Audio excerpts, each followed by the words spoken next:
लोकसभा निवडणुकीसाठी भाजपनं कंबर कसली। गेल्या वेळी पराभूत झालेल्या जागांवर भाजपनं विशेष लक्ष दिलंय। त्यासाठी खास रणनीती तयार करण्यात आलेली आहे। महाराष्ट्रासह देशभरातील अशा मतदारसंघात भाजपचे नेते शड्डू ठोकून असणार आहेत।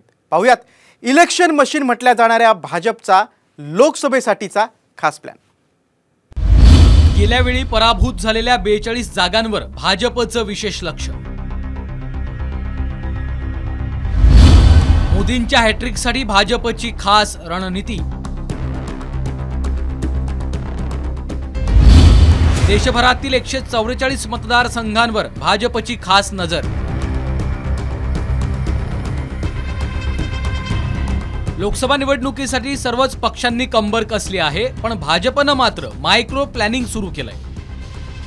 महाराष्ट्रातील लोकसभेच्या 45 आणि विधानसभेच्या 225 जागा जिंकण्याचा संकल्प पूर्ण करण्यासाठी भाजपनं गेल्या निवडणुकीत पराभूत झालेल्या जागांवर फोकस करण्याचा निर्णय घेतलाय। भाजपच्या पदाधिकाऱ्यांची बैठक शनिवारी कोराडी इथल्या नैवेद्यम या सभागृहात घेण्यात आली। प्रदेशाध्यक्ष चंद्रशेखर बावनकुळे, उपमुख्यमंत्री देवेंद्र फडणवीस यांच्यासह सर्वच प्रदेशांचे पदाधिकारी बैठकीला उपस्थित होते। गेल्या विधानसभेच्या निवडणुकीत भाजपला फक्त 105 जागा जिंकता आल्या होत्या। 150 जागांची अपेक्षा असतानाही काही महत्त्वाच्या जागा भाजपनं गमावल्या। त्या परत खेचून घेण्यासाठी निवडणूक जिंकण्याची क्षमता असलेल्या राजकीय कार्यकर्त्यांची माहिती गोळा करण्यात आली आहे। त्यानुसार निवडणुकीपूर्वी विविध पक्षातले नेते आणि कार्यकर्त्यांना भाजपात सामील करून घेतलं जाणार आहे। काँग्रेसच नव्हे तर शिवसेना आणि राष्ट्रवादीच्याही काही पदाधिकारी आणि कार्यकर्त्यांना सोबत घेण्यात येणार आहे।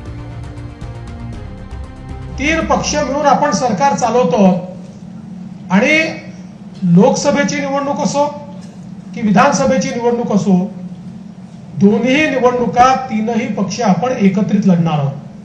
महाविजय 2024 करता जे कार्यक्रम प्रदेश अध्यक्षांनी आपल्याला दिलेले आहेत ते कार्यक्रम यशस्वी करायचे आहेत। हा देश मोदीजींच्या हातात गेला पाहिजे, याकरता आपण सगळे लोक मिळून काम करू। लोकसभेच्या निवडणुकीसाठी सुमारे 650 पदाधिकारी विविध जिल्ह्यांमध्ये पाठवण्यात येणार असल्याचं सांगितलं जात आहे। तर 600 सुपर वॉरियर्स देखील तयार केल्याची माहिती आहे। मुख्यमंत्री एकनाथ शिंदे, राष्ट्रवादी काँग्रेसचे नेते उपमुख्यमंत्री अजित पवार महायुतीमध्ये सहभागी झाल्याने जागा वाटपात अडचणी येऊ शकतात। हे लक्षात घेऊन ज्याची जिंकण्याची क्षमता जास्त त्याला उमेदवारी देण्याचं ठरवण्यात आलंय। 42 मतदारसंघात भाजप गेल्या निवडणुकीत पराभूत झाली होती, त्यावर सर्वाधिक लक्ष देण्यात येणार आहे। महाराष्ट्रात नव्हे तर देशभरात भाजपनं हाच पॅटर्न राबवलाय। गेल्या निवडणुकीत भाजप पराभूत झालेल्या देशभरातील 144 लोकसभा मतदारसंघाची निवड करून भाजपनं तिथं विशेष लक्ष दिलं। भाजपनं अशा 144 लोकसभा मतदारसंघाची निवड केली आहे जिथं भाजप थोड्या अंतरानं पराभूत झाला।